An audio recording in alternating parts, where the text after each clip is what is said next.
আসসালামু আলাইকুম প্রিয় দর্শক। আজকে আপনাদেরকে এই যে লিচু দেখাবো। এখন লিচুর সাধারণত গুটি পর্যায়।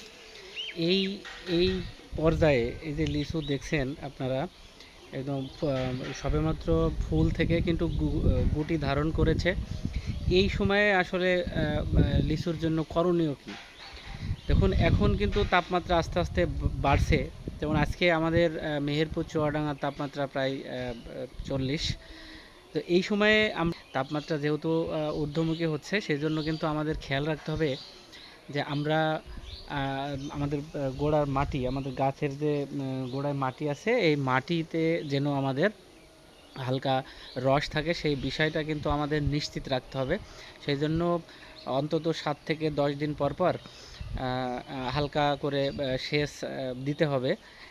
তা না হলে কিন্তু পরবর্তীতে লিচুর যে খোসা ফেটে যাওয়ার যে প্রবলেমটা দেখা দেয়, সেটা কিন্তু দেখা দেবে। আরেকটা বিষয় যেটা এখন করবেন সেটা হলো বোরন। এখন এই যে এই গুটি পর্যায়ে কিন্তু আপনারা বোরন দিতে পারেন 5 গ্রাম হারে প্রতি লিটার পানিতে 10 থেকে 12 দিন পর পর 3 বার স্প্রে করতে পারেন। আরেকটা বিষয় যেটা আপনার নিশ্চিত করবেন সেটা হলো এই সময়ে যেন কোনো রোগ বা পোকা না লাগে, সেই জিনিসটা আপনারা খেয়াল রাখবেন।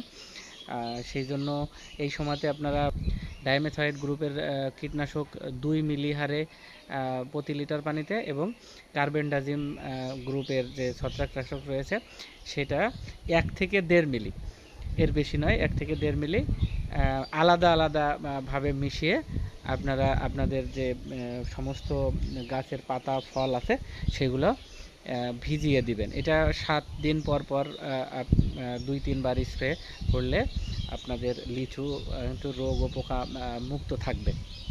ধন্যবাদ সবাইকে।